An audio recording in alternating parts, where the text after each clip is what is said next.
Okay, so when I'm riding alone, it gets a little boring.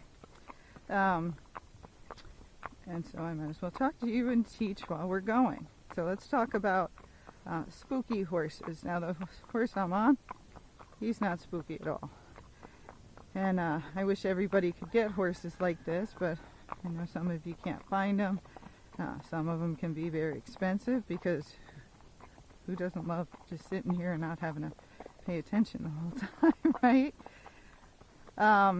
And you can't do that on spooky horses. So the other thing is there's a lot more spooky horses than non-spooky horses.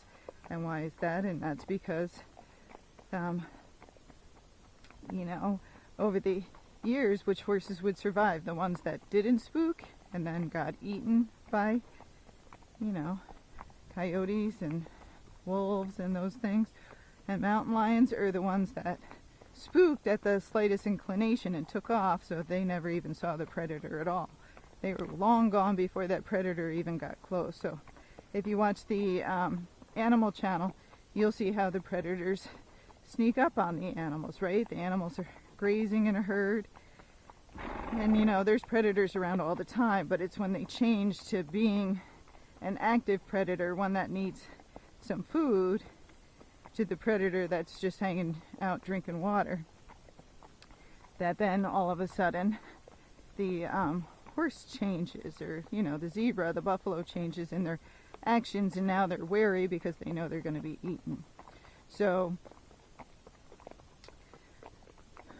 the non-spooky ones, the ones like this, usually would have gotten eaten, or the predators got pretty close before the animal worried about it, and then they have less chance of getting away because they're not as afraid. Okay, so that's why there's more spooky horses than non-spooky horses, because those are the ones that survived. And then it depends on who bred them. A lot of people breed the horses because they're pretty, have nice gaits, and they don't think about the temperament at all. Well, that one's pretty and has nice gaits, but he's very spooky, or she's very spooky, sorry, because most of them are gelding, so they wouldn't be able to breed that again. So they breed it, or it's not a good riding horse, so they breed it, and then that keeps that temperament of the spookiness going. So that's how you got it, okay? And a lot of people don't tell you about spookiness. They just say, oh, that's what all horses spook. Well, they do, but some spook more than others. And now you bought that horse that's spooky. So what are the things you have to do to help it? Well, first, it feels better in a herd, so you need to give it a little bit of a herd, or at least at home. It has to have some companionship and feel safe at home, because if it doesn't feel safe at home and it doesn't feel safe out here, it has no time to relax, and it feeds off of itself, and it just becomes worse and worse. So give it some companionship at home and some security. Make sure that its shelter, where it is, has a nice wide opening so it feels like it can get in and get back out, because if it's just a door, it knows if it goes into that shelter and something comes in, it has a low chance of ever actually making it back out of that shelter again. So open up your shelters, make sure that it can see well in there. It needs wind protection, but it does not need to be completely closed in. If you have a guard animal, like one of those guard dogs that stays outside with it, it's going to feel much safer. So say I can't afford another horse, blah blah blah. Can you afford a dog? The dog's just going to stay outside with it. That's its job, and so it doesn't have to come inside. It doesn't have to shed in your house. You just have to give it veterinary care and food and let it live out there with the horse and guard the horse, and then the horse is going to feel much safer. Okay. Now what do you do when you're riding it? Well, if you know it's spooky, if it's a spooky horse, the more you wear it out, the more tired it is, the less active in its mind it's going to be. So I would run it around, round pend it, do something for at least 10 minutes straight. So if it's cantering for 10 minutes straight, it's going to be tired, right? If it's real spooky horse, then maybe cantering it for 20 minutes would make it less spooky. But of course it depends in its breeding. Some of these horses, like the Arabians, so see, there's a deer, and I saw it. Example he saw it. What did he do? He slammed on the brakes, and he's watching it. So he's calmly watching it. Now he's watching it out of his left eye, right? Making sure it's not going to come back and be that monster deer that turns around and eats the horse, right? So now I'm going to let Simon eat something, because Simon did something good for me. He stopped. He didn't spook and spin or anything like that, so I'm going to give him a reward for it while I'm sitting here talking. So what were we saying? Oh, so you want to wear the horse out. Now, some of them you can't wear off, but wear out, but you still want to take that edge off. You don't want to go out there fresh, because it's going to be more reactive. So wear it out for 10, 20, 30 minutes, whatever you got to do. In the beginning, you might have to do 30 minutes or an hour of work before you can take that horse out there, because it's so spooky. Next, what do you want to do? Well, you want to make sure somebody gave it the real effort of getting it over the spookiness, and I would hand walk it.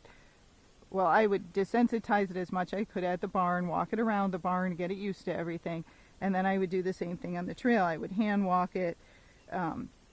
The reason I don't like to pony horses is a lot of these horses depend on other horses. They're always following and they're fine. It's when they're alone that they're scared.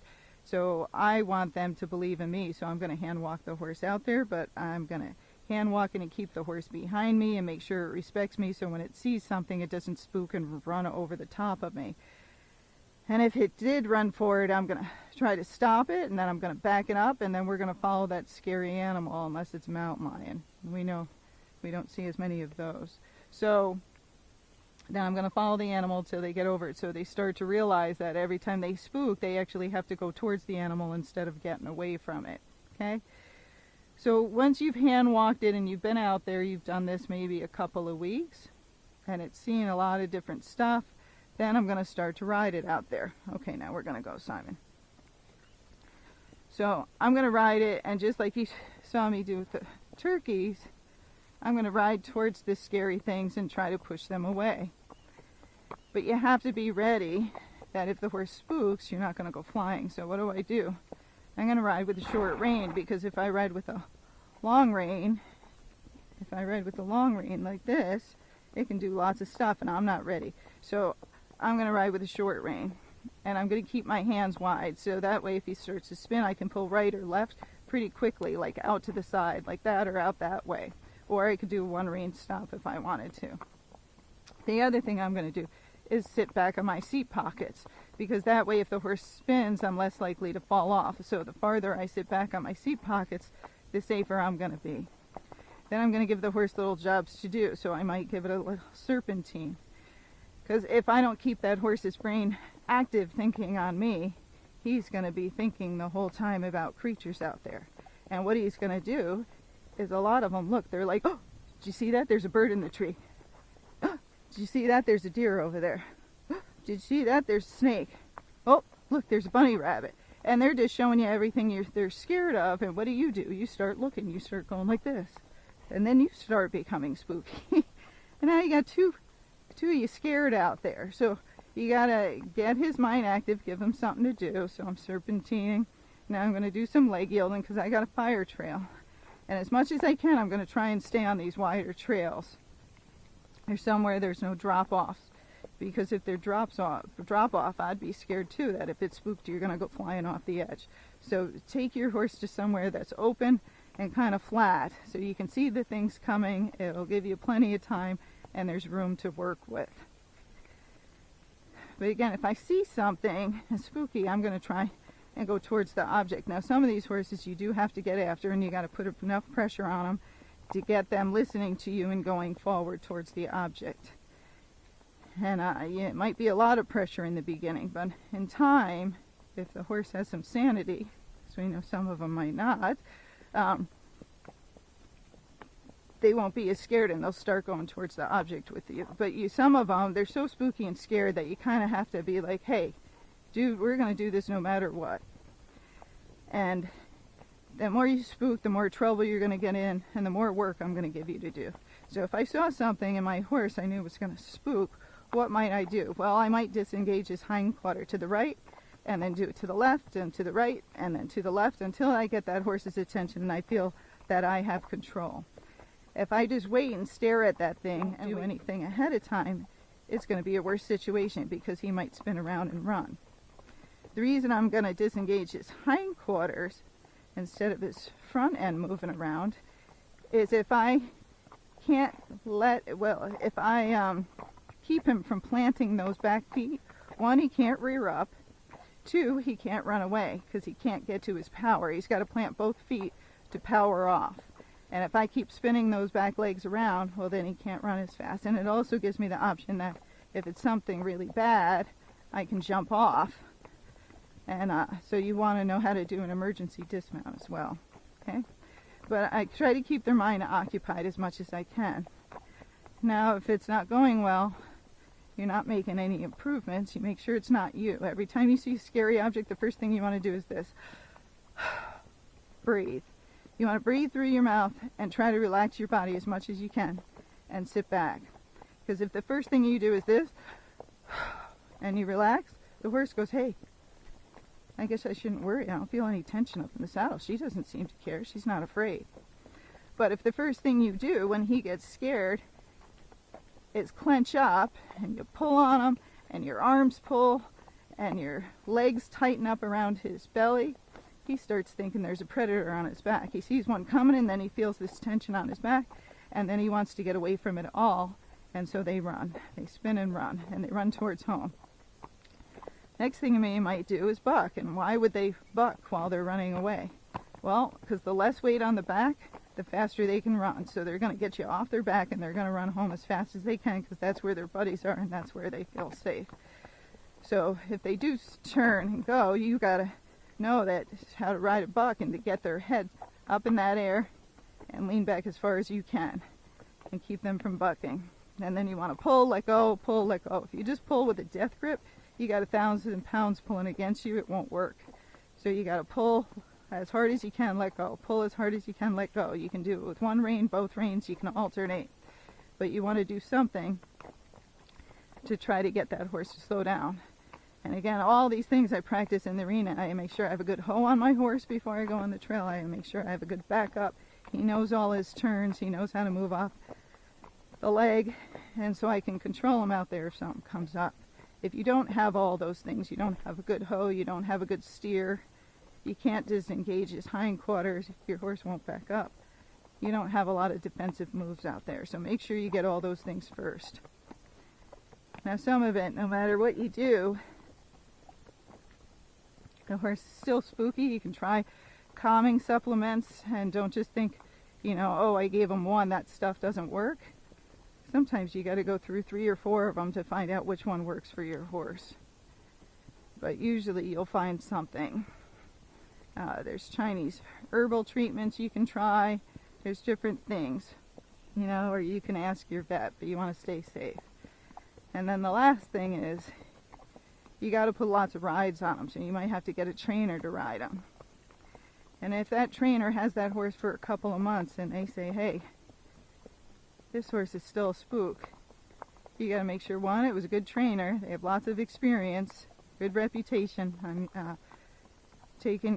getting horses out on the trail, not arena horses, because it's got to be someone who does the arena and they do a lot of trail riding, because maybe they haven't taken your horse out there enough. But if you've checked everything, they've done everything that they were supposed to do, and they're still telling you that horse is spooky, well, then it was bred, something in there. It was, it wasn't bred well. And if you're not a good enough rider, or that, is giving you a heart attack every time you ride, it's time to sell that horse to someone who can handle it. Or, see if the trainer will take it as a consignment horse and resell it after they fix it. So you try to do everything you can, but at some point you have to decide you have to be safe, and maybe you bought the wrong horse because it was cheap and pretty and gaited well, but it's too much of a spook for you, and you got to find something that's safe, and maybe it's not as pretty and it's not as well gaited, but those are things that are safer to work on. Nobody died, as far as I know, working on getting their horse out of the pace to the gate. They might have been annoyed, but they didn't get hurt. So you got to pick what's most important, and the most important thing is safety first.